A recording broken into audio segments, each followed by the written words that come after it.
organized by Isaka, Bangalore chapter. I am happy to talk to you through Shatranj. We have Miss Pooja Singh with us today. I will request Miss Pooja Singh to introduce us. Thank you, Sandeep.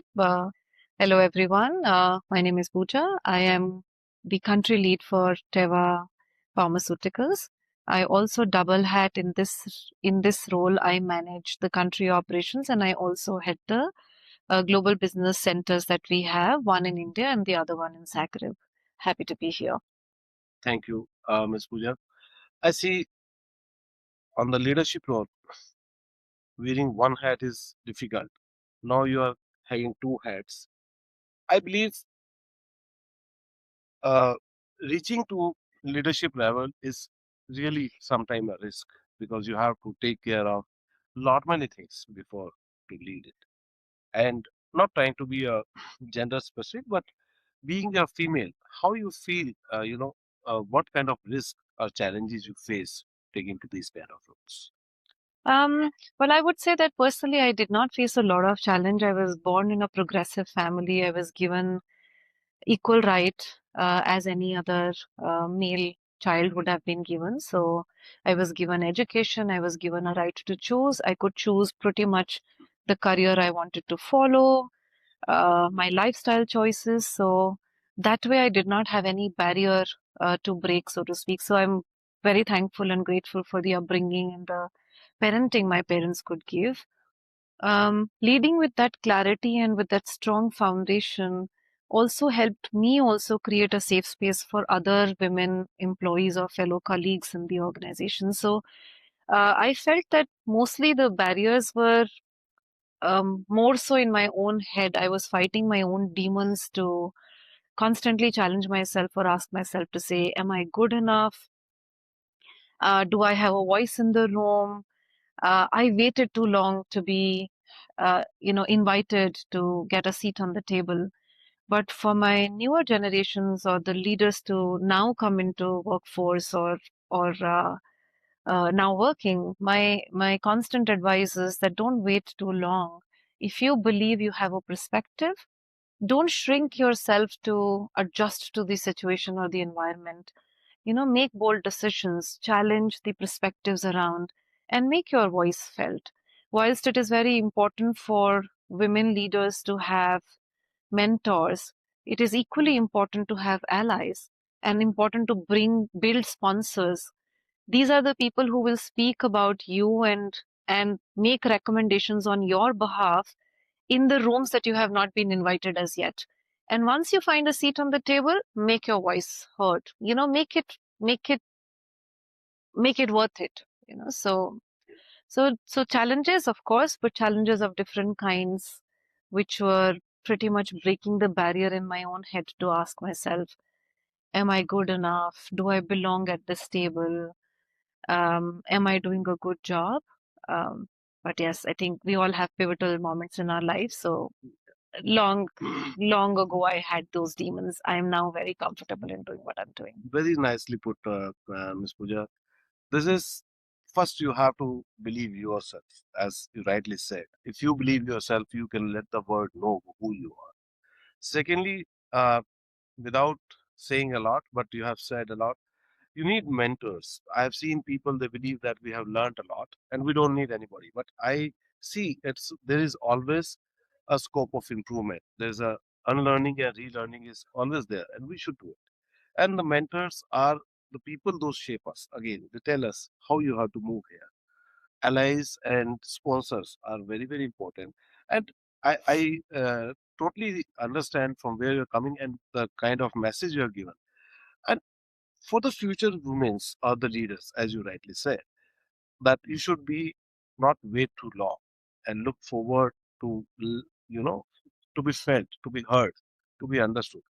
But do you think there should be some criteria on the experience, right? Because I see there are youngsters I've heard in the recent past, noise was coming like people are very fond of telling that we are college dropouts, but we have built up this.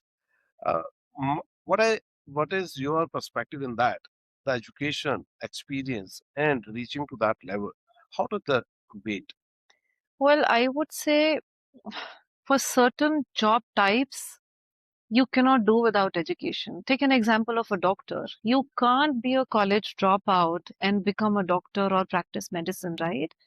To become like a pharmacist, you have to do a certain level of education and have in-depth knowledge of what you're doing. Otherwise, you will put others' lives at risk. So, in certain things, education is a non-negotiable. And I think broadly in everything, education gives you the foundation to build the right perspectives, build the right wisdom to make the right choices. But yes, there are examples of, dropouts who built these billion-dollar businesses and have created success, which keeps inspiring others. So I would say it is not one size fits all. There can never be one size fits all solution to anything. Um, Competence and intelligence are not um, directly proportional to the education that you take, you know. They can complement the intelligence that you have, but the absence of one another cannot. I mean, there is no stopping. If you're intelligent, you don't need to depend on a college degree to build something which is truly trailblazing. So can I take this intelligence maybe like artificial intelligence?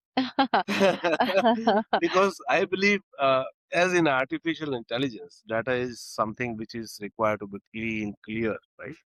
And in organizations, if we see, as from pharma or any regulatory organization, I see they are facing the challenge of legacy application. Not they don't want to move into it because maybe one reason or other reason there are legacy application, but the data clarity is not there. So adopting that kind of AI becomes a challenge.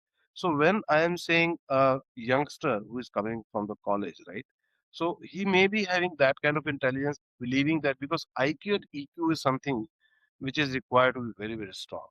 If you feel that I'm intelligent, that those kind of parameters to be required. So what you In an organizational setup, considering that a lot of what we have been doing for years is a legacy setup, there is a lot of data debt. yes. So conventional models need to, if we really need to retrofit AI, we need to have 80% of our investment go into first cleaning the data, which may not be the right solution or may not be a very cost effective solution.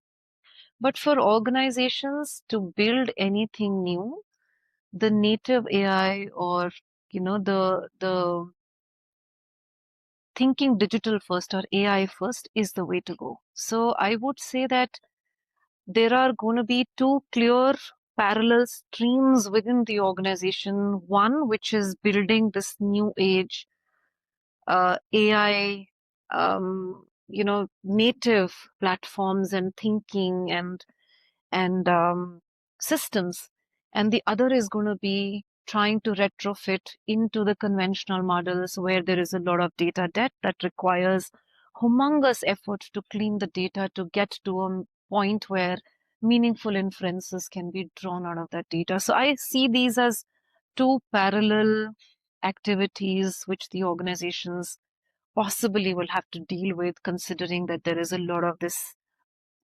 need to embrace the speed at which AI is disrupting our life. So, Yeah, but is absolutely right because what I believe coming from a transformation strategist, the transformation is not about velocity. It is about business outcome. If you're not matching the business speed and what see, your vision from the technology should be aligned with your leader's vision and the organization vision. If you're not aligning your vision with that, so you may not be able to reach the business outcome because you don't know what is the success matrices look alike, right? So as you rightly said, the governance, the practices should be part of our architecture design from the way we are starting it, and the security should be part of. Before I end up this, I'm not taking much of your time because I know there's another session lined up for you. I would like to ask you a simple question: what leadership quality will define successful technology leaders in AI? ah, okay. Well, of course, having a clear understanding of the changing landscape is very, very important. But I think how you usher the organization to not just learn, but a lot of unlearning has to be done. And I think that ability to unlearn, learn, relearn Yes. is going to be the new next mandate, which will help the organization succeed. So, yeah, Very well put, because any leadership, a person who's he has to unlearn and relearn, because what you have been doing for years may not be going to happen today. What we are doing today may not happen tomorrow. yeah. So that was very nice. Before we wrap up this session, I would like to take two liners from you about the event organized by Isaka for the women on the Women Day for the women leaders. Mhm. So can you just share your thoughts? Well, firstly, I'm very humbled to be here. Um, it always feels nice when you are given an opportunity to inspire others. I think a large part of successful women leaders, a large part of their responsibility is to continuously keep creating um, or inspiring others to follow the path. I stated this earlier in the conversation to say that we've waited enough to be invited on Yes. strategy tables. We now start need to, make our voice felt and heard. So it is good to be seen and heard, and I'm truly going to be basking in that glory today. Thank So you. So nice of you.